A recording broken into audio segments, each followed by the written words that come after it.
Falar de Natal, a mim, e para alguns outros pastores, mensagem de Natal se torna um pesadelo. Deixa eu explicar para você rapidamente por quê. Quando você pega os relatos bíblicos, por exemplo, o Evangelho de Mateus fala especificamente, explicitamente do advento em 19 versos. Marcos não fala nada. Lucas usa 44 versos para descrever o advento. E João não fala nada. Então nós temos, em toda a Bíblia, 63 versos que falam sobre o Natal.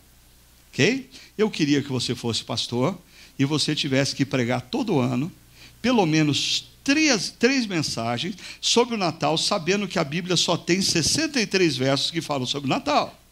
Imagina o seguinte, eu estou há 17 anos pregando, 3 mensagens por ano, são 51 reflexões, o que me dá uma margem enorme de 1,2 verso por mensagem. Se eu tivesse, nesses 17 anos, pregado um versículo por mensagem de Natal, eu teria falado coisas diferentes.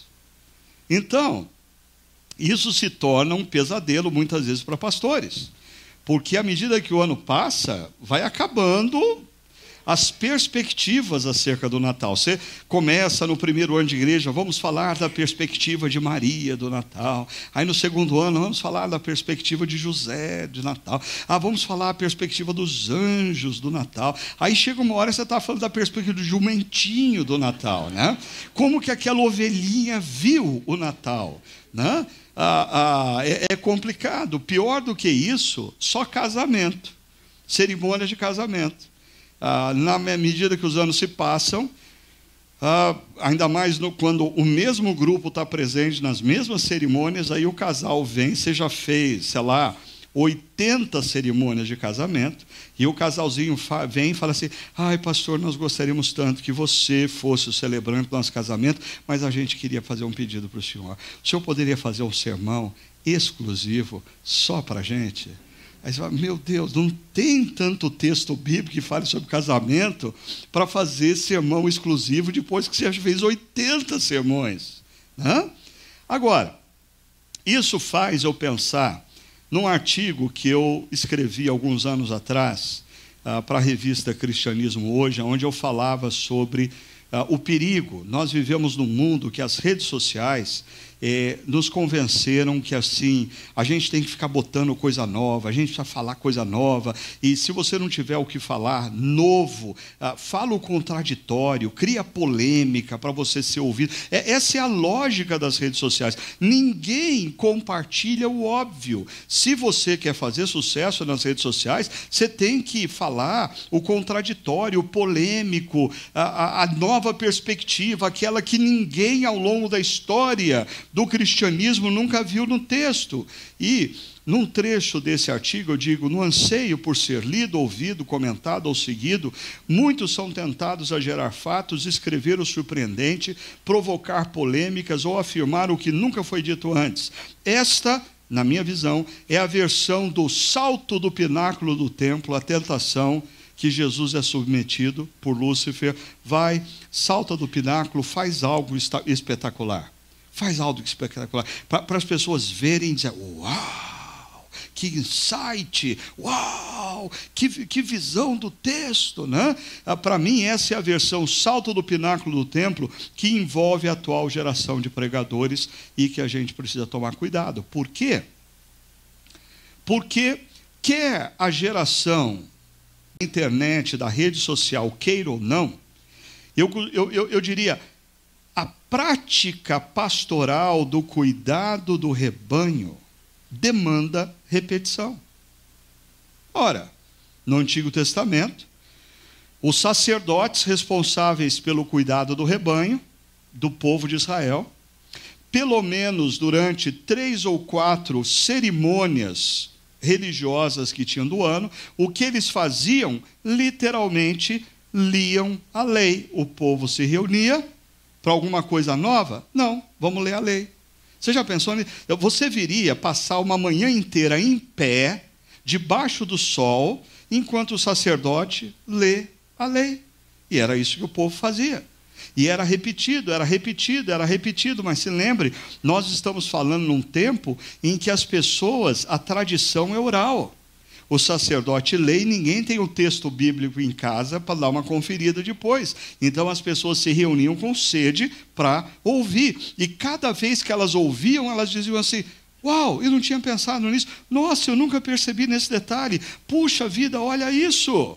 Agora, nós precisamos resgatar o poder das histórias e o hábito da repetição.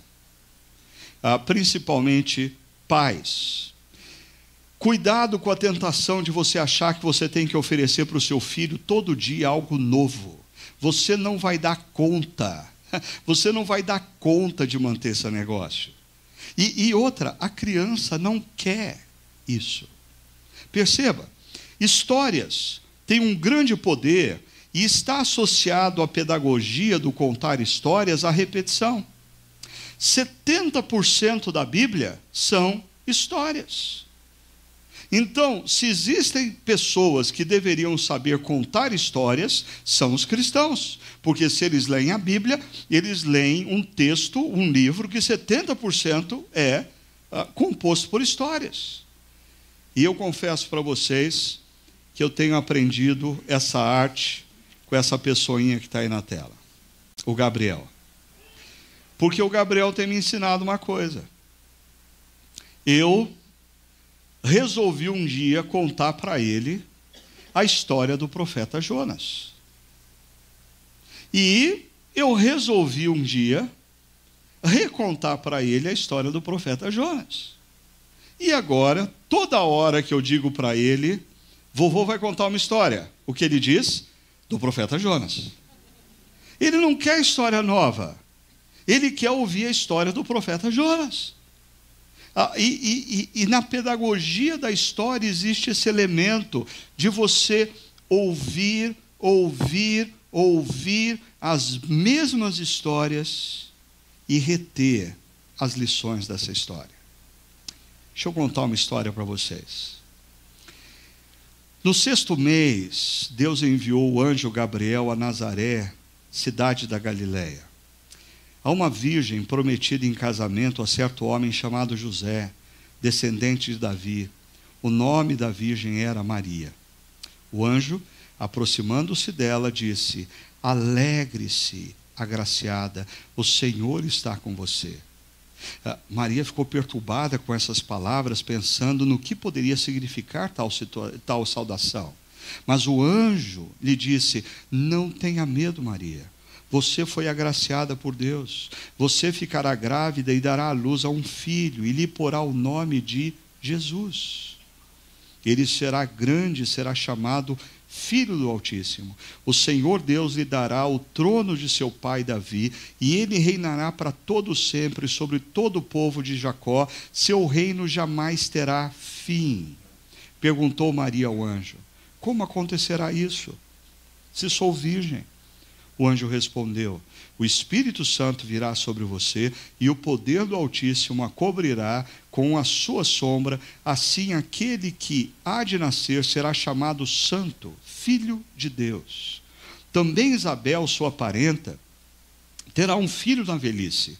Aquela que diziam ser estéril já está em seu 6º mês de gestação, pois nada é impossível para Deus. Respondeu Maria: sou serva do Senhor, que aconteça comigo conforme a tua palavra. Então o anjo a deixou. Histórias, elas têm lições de moral.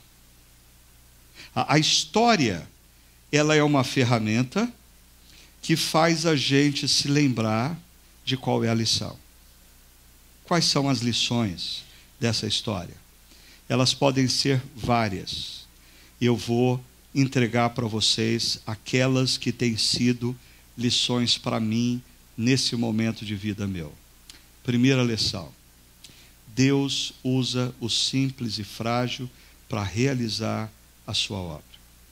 Deus tem essa mania estranha de pegar gente frágil, que se sente incompetente, que não se vê em condição de ser usado e usar.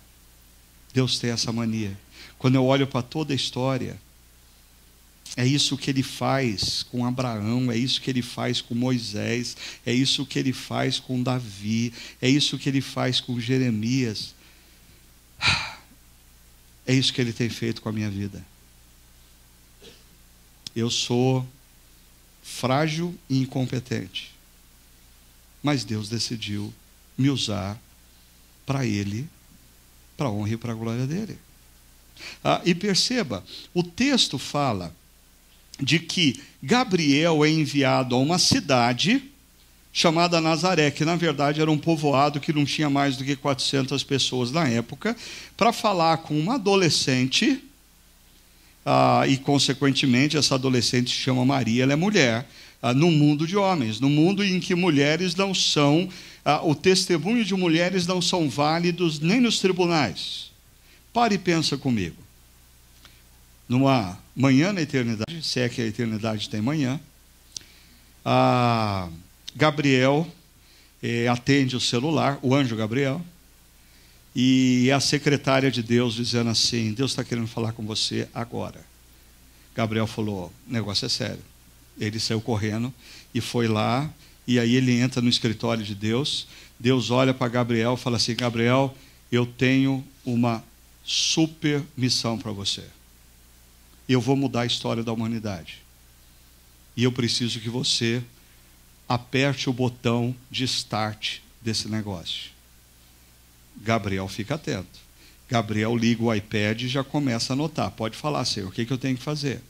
Agora, olha a missão que Deus dá para Ele mudar a história da humanidade. Primeiro,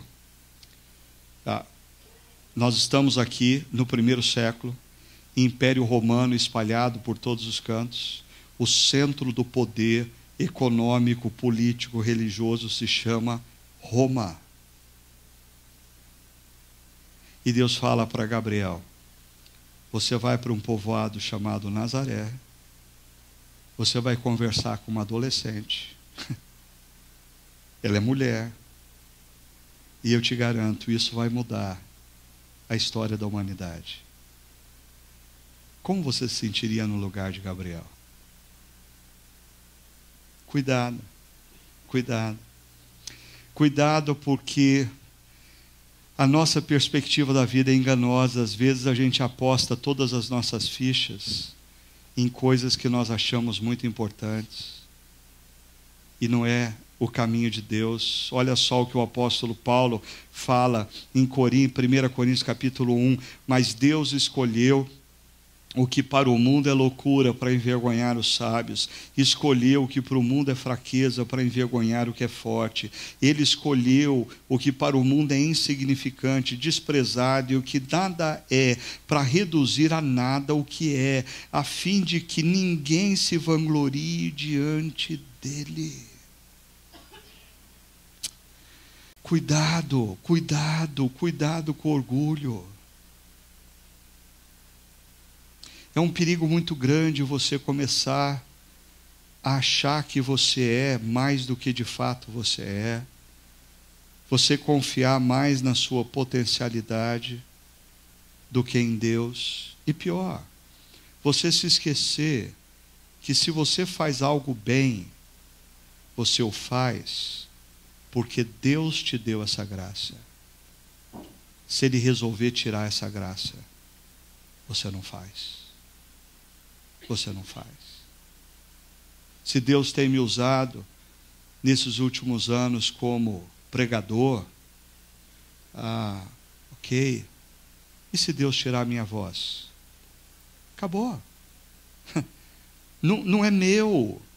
É graça de Deus. E isso faz com que a gente veja o que Tiago diz no capítulo 4, por isso diz a Escritura, perceba, Deus se opõe aos orgulhosos, mas concede graça aos humildes. Cuidado se o seu coração anda soberbo, cuidado se você acha que você é o que você é, que você tem o que você tem, porque você é bom, porque você é especial, porque você é competente. Eu acho que, ao longo de toda a minha caminhada como pastor, como pregador, como conferencista, uma coisa mantém meu coração no seu devido lugar: eu jamais me esquecer de onde eu saí.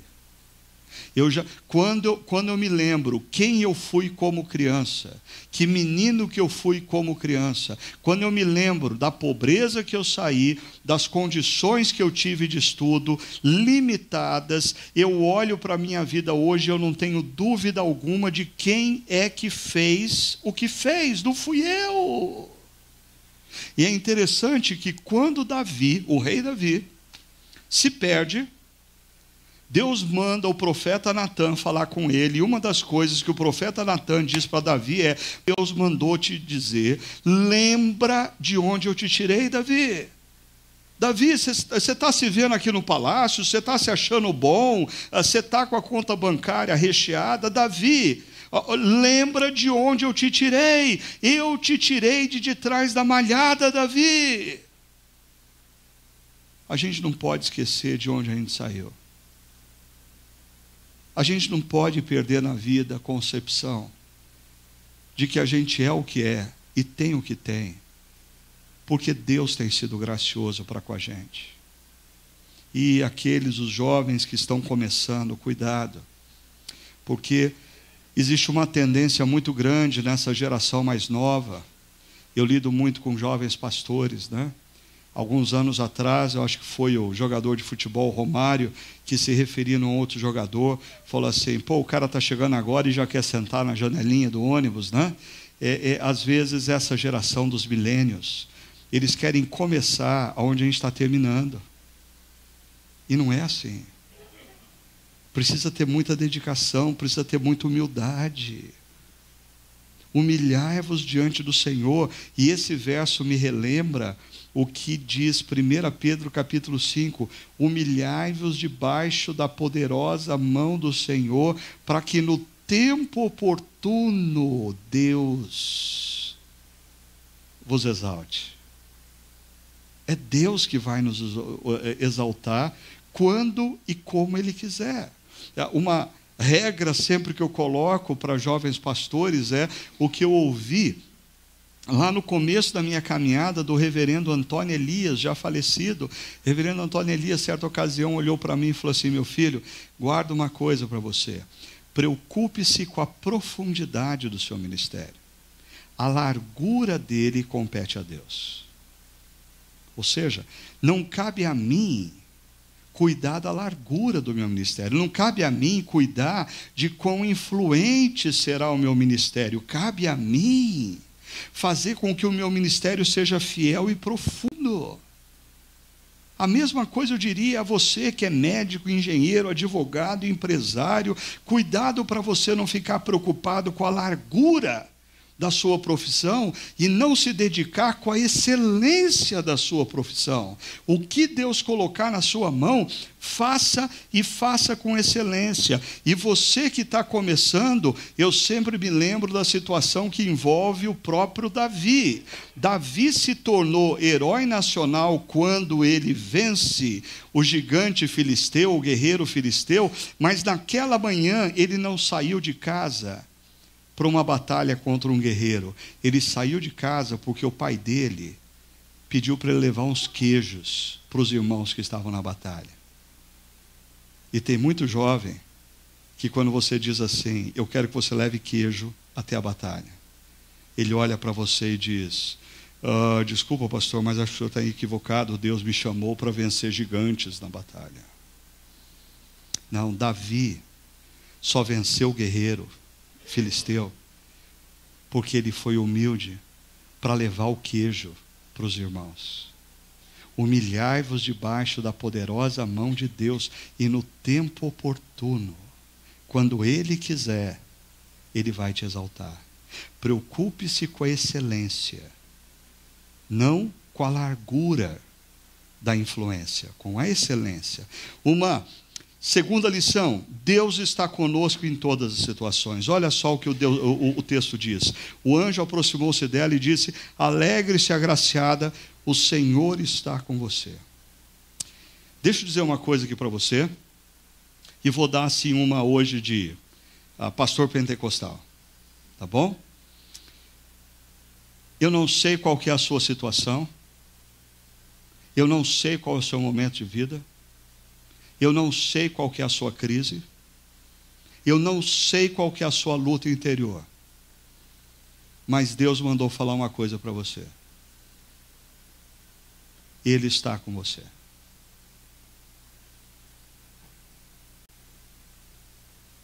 Vou repetir.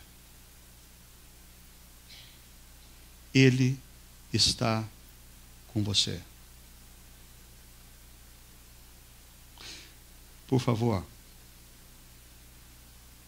presta atenção nisso. Porque parece uma frase, e a gente não precisaria de pregação para sair daqui diferente hoje, se você conseguir ouvir o que Deus mandou falar para você. Ele está com você.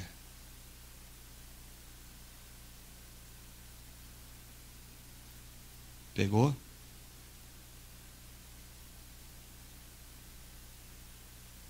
Porque se você ouviu, nesse exato instante, as lutas, os desafios, os problemas, eles continuam os mesmos. Mas tudo mudou. Porque a sua mente e o seu coração foram lembrados que Ele está com você. Perceba como essa é a temática de Deus quando fala a Josué: não fui eu que lhe ordenei, seja forte e corajoso, não se apavore nem desanime, pois o Senhor, o seu Deus, estará com você. Com você.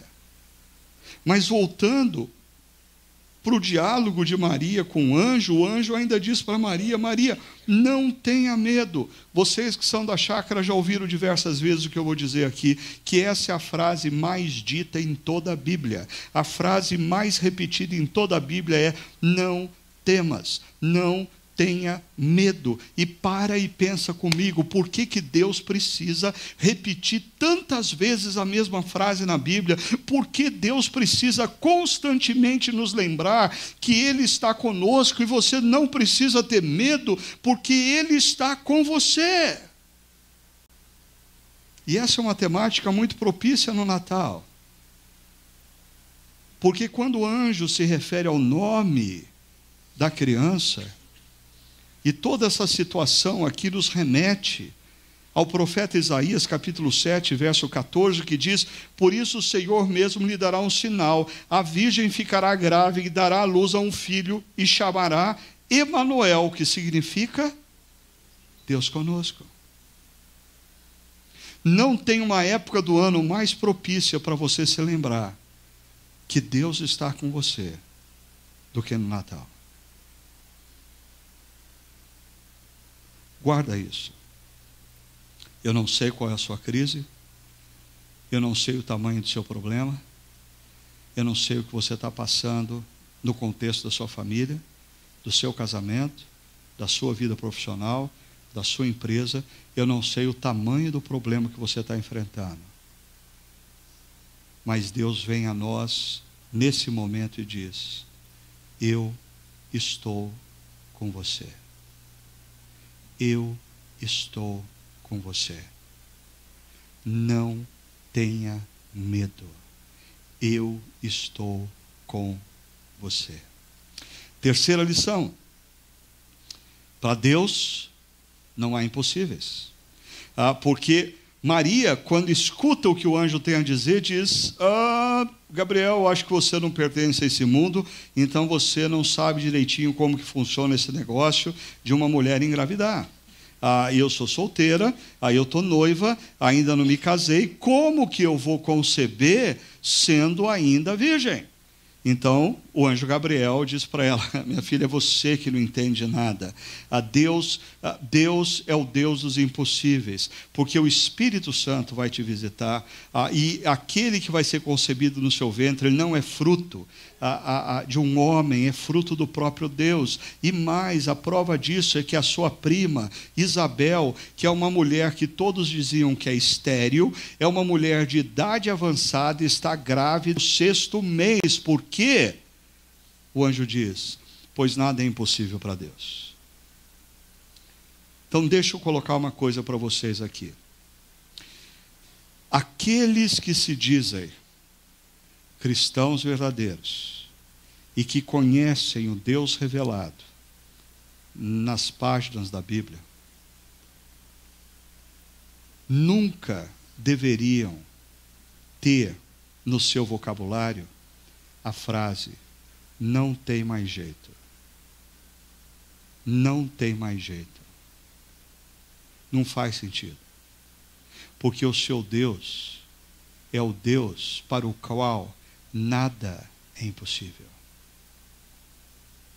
Os céticos olharam para a cruz, e quando Jesus expira, eles dizem: não tem mais jeito.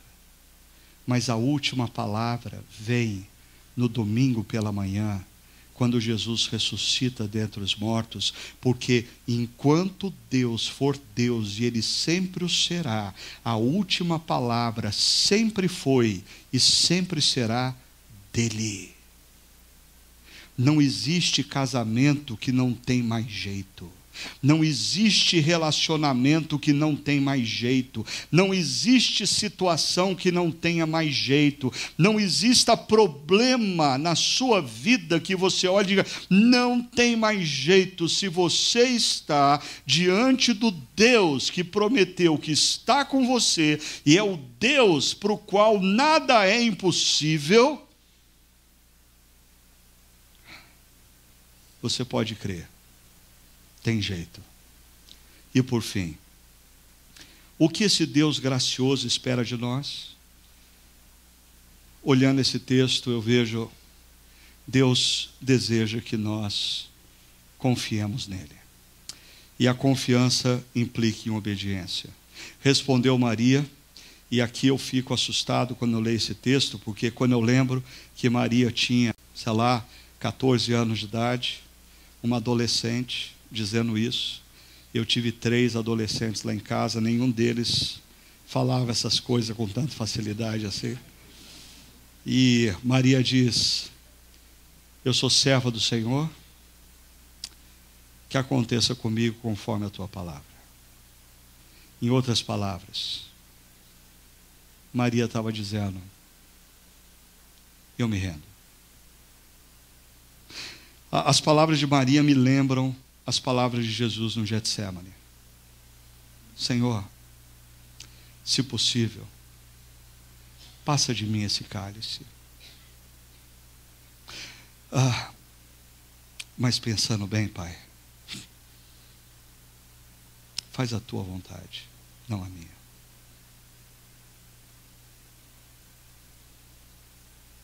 Como nós temos cristãos hoje em dia que se dizem cristãos, dizem confiar em Deus, mas diante dos princípios e valores de Deus, eles se negam a obedecer. Na verdade, eles não confiam em Deus. Eles confiam no seu próprio entendimento, eles confiam na sua própria inteligência, eles confiam na sua própria experiência. Se você está chegando nesse final de ano, numa situação onde Deus tem dito para você, pela palavra, o que você deve fazer, e toda a cultura diz: mas é loucura você fazer isso. Se você fazer isso nos seus negócios, você vai à falência. Se você fizer isso na sua relação, no seu namoro, o cara vai te deixar. Se você fizer isso no seu casamento, a coisa vai colapsar. Faça como Maria: eu sou sua serva, que aconteça comigo conforme a tua palavra. Eu me rendo. para a gente iniciar esse mês de Natal, a partir dessa história. Primeiro, neste Natal, opte pela humildade e afaste toda forma de orgulho do seu coração. Época de Natal é clássica em relacionamentos familiares truncados e complicados virem à tona. Eu não piso mais na casa dele. Eu não vou lá porque ele não vem na minha casa. Você conhece o Natal? O Natal, ele deveria ser caracterizado nas salas daqueles que se chamam cristãos, não por uma árvore bonita com bolas brilhantes e luzes reluzentes. Eu sonho em ver um movimento entre cristãos, entre os quais eles decidam que naquele Natal eles não vão montar uma árvore com bolas reluzentes e luzes, mas eles vão montar uma manjedoura de madeira rústica, com palha, assim, bem feia, e colocar no meio da sala, para que todos os seus amigos e parentes, quando entrarem, digam assim: o que é isso? Eles possam dizer: é para nos lembrar que o Natal é tempo de humildade, não de soberba. Porque o Rei dos Reis, o Senhor dos Senhores, o Criador dos céus e da terra, quando entrou na história, nasceu numa manjedoura, numa estrebaria. Quem nele crê não pode deixar o orgulho prevalecer no coração. Esse é tempo de humildade. Ainda nesse Natal, lembre-se, o Deus dos impossíveis está com você em toda e qualquer situação. Não existe causa perdida. Não existe causa perdida. Por favor, atente novamente ao que eu vou dizer. Deus mandou dizer algo para vocês. Ele está com cada um de vocês nesse exato momento, em meio ao que vocês estão vivendo. Ele está com vocês. E por fim, nesse Natal, que tal você tomar uma decisão? Se render. Senhor, eu tenho lutado tanto para não tomar essa decisão. Ela me parece, aos olhos da cultura, absurda, mas é o que o Senhor quer que eu faça. E eu vou fazer como Maria. Que a palavra do Senhor se cumpra na minha vida. Quando eu disse para vocês, na primeira parte da palavra hoje, que eu e Sônia precisamos ouvir Deus. Eu não estou dizendo que a gente quer ouvir Deus para ver se Deus concorda com a gente. Dá frio na barriga o que eu vou falar, mas é ouvir Deus e se render, porque a vontade dele é boa, é perfeita, é agradável. Feche os seus olhos, entre na presença do Senhor e diga assim: Senhor, dissipa do meu coração toda espécie de orgulho, de soberba que não provém do Senhor. E dá-me, Senhor, a humildade que vem da manjedoura, a humildade que vem do bebê Jesus. Me move na direção daqueles a quem eu preciso pedir perdão. Dissipa de mim toda espécie de orgulho que não vem do Senhor. Pai, lembra o meu coração, a minha mente de que o Senhor está conosco. O Senhor não nos abandonou. O Senhor é por nós. E o Senhor nos convida a não termos medo. Porque mesmo que venhamos a passar pelo vale da sombra da morte, não precisamos temer mal algum, porque o Senhor está conosco. Pai, torna a nossa fé mais simples. Mais simples. Ensina-nos, Senhor, a ouvirmos a Tua voz e simplesmente obedecê-la. Convence a nossa mente e o coração de que a Tua vontade é boa, é perfeita, é agradável. Em nome de Jesus nós oramos. Amém.